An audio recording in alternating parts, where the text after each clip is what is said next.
It's great to be back in Bermuda. This is my 4th time, and on every occasion, I've had a chance to dive Mary-Celestia. This project really is a rescue archaeology project, and we've been really fortunate to sort of get some of the world's best experts to come and assist us. What I've never seen before is that more sand is moved out of that bow, and that there's artifacts that are exposed, and that's exciting. The hope, rather than the expectation, is that we'll find bottles of wine. Because there's always a chance we'll go there and there's nothing there. The boxes are empty, it looks like. The top two. Okay. So at this stage, I didn't see any bottles. We're working inside a bow in an area that's been storm hit.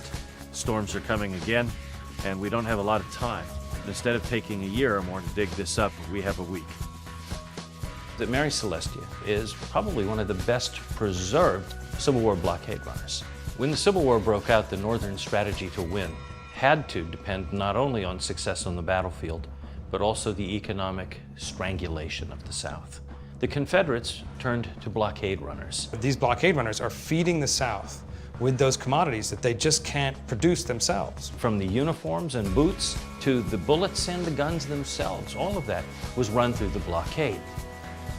It was inevitable that Bermuda would be wrapped up as a key player in this war. Bermuda is the link to make that short run into the South. Bermuda becomes a very vital hub for the Confederacy.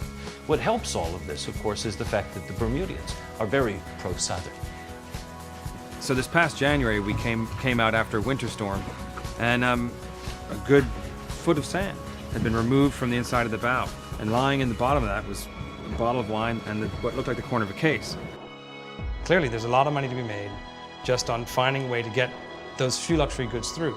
They're willing to pay a black market price for something that's come through in a blockade runner. Things like fine wines, your perfumes, your dresses, your hats. So that created a real conflict, so much so that ultimately the Confederate Congress would pass a law forbidding blockade runners from carrying luxury goods anymore.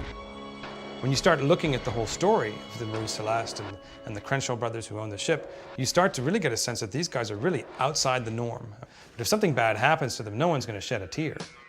The sinking is a sort of wide open question, if you want. There's a lot of details, a lot of even personal details, which is really rare. And yet somehow, despite these, we're still left with this great mystery.